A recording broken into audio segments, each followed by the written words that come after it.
Uber just got hit with a sexual assault complaint again. It's not the first time, right?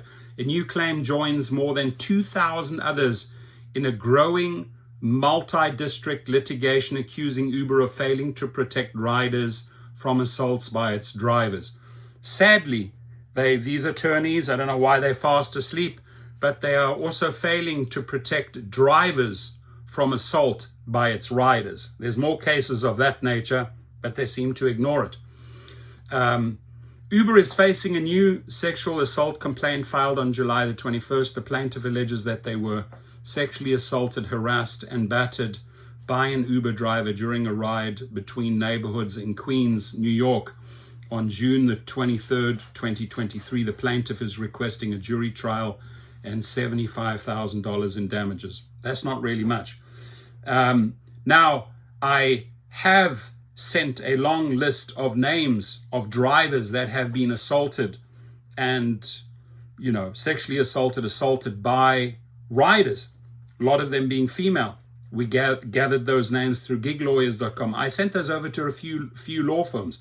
I'm really saddened, a little sickened to see that these class action attorneys are not interested to represent those people, right? And that being said, I've made your law firms a lot of money over the years, and that's where I cut the leads off. I work with lawyers and class action law firms that want to take action, that want to push for change. So if I've helped you in the past and you stay asleep on this one, you ain't getting any more leads, right? And I was your biggest lead machine, so take note of that. The latest complaint joins more than 2,000 others to date against the ride-hailing platform in what has become a multi-district litigation over its handling of sexual assault by its drivers. The larger lawsuit alleges that Uber failed to implement appropriate safety precautions to protect passengers. What about failed to implement appropriate safety precautions to protect drivers? Not even mentioned. While not a class action lawsuit because of the number of similar complaints, this multi-district litigation allows the courts to consolidate some of the pre-trial proceedings into a single district for coordination. There is a huge value in these types of collective proceedings, says Lindsay Nako, the executive director of the social litigation nonprofit, the Impact Fund. The vast majority of sexual assaults go unreported. True. While each individual case is decided separately, the multi-district litigation, Nako adds, streamlines the process for victims to come forward. And they should also allow driver victims to come forward. Can't just be a one-sided affair. The first cases in the multi-district litigation are set to be heard in December.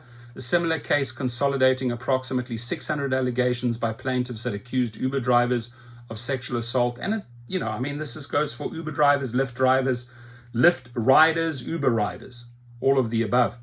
Of sexual assault in California was heard on July the 31st in the Superior Court of San Francisco County. Sexual assault is a horrific crime, and we take every report of this nature very seriously. While we cannot comment on pending litigation, we are deeply committed to the safety of all users on the platform, a spokesman for Uber told me. Please don't make me laugh. Uber is represented by Paul Weiss, Rifkind, Wharton, and Garrison, which in March was the target of an executive order by the Trump administration demanding that it and its clients be excluded from government contracts because of its role prosecuting January 6 insurrectionists. And insurrectionists they were, right? I don't care how you try to spin it. People try to attack the Capitol, should all have been in jail. I don't know why they got a get out of free jail card. It has since stuck a deal with the administration, much to the chagrin of its employees, many of whom have resigned in protest. The ride-hailing company has previously been accused of lax background checks for its drivers, who are third-party contractors. In 2014, two California district attorneys filed a lawsuit against Uber alleging it had made false and misleading statements to customers about the quality of its background checks, as some of the first stories of Uber drivers accused of kidnapping and attempting to assault riders emerged. It was also the year that Palantir co-founder Peter Thiel called Uber the most ethically challenged company in Silicon Valley. The company has made several changes since then. After mounting pressure in 2017, Uber co-founder Travis Kalanick, who was known for promoting a bro, hard partying company culture, resigned from his post as CEO. In 2018, it reformed its arbitration agreement to exclude cases of sexual assault, paving the way for survivors to have their day in court. The next year, in an effort to promote transparency around rider security, it put its first safety report. According to those reports, 99.9% of trips on Uber end without an incident. The Multidistrict lawsuit claims Uber did not hire safety experts, study or plan for the risk of sexual assault, devote staff or resources to mitigating or understanding that risk, or design its app or business model in a way that would avoid sexual assault. Interesting. If the plaintiffs are successful, it would require the company to make meaningful reforms to its background check policies to further safeguard rider safety. How about also background checks for those riders, right? So we have driver safety. It could also mean other gig economy platforms like TaskRabbit and Airbnb take note and reform their own safety policies. According to reporting by Bloomberg Businessweek, former safety agents estimated that Airbnb has handled thousands of sexual assault allegations each year. With the rapid rise and expansion of the gig economy, we see platforms spend millions of dollars on marketing the cars that we get into, the people we invite into our homes as safe, Nako says.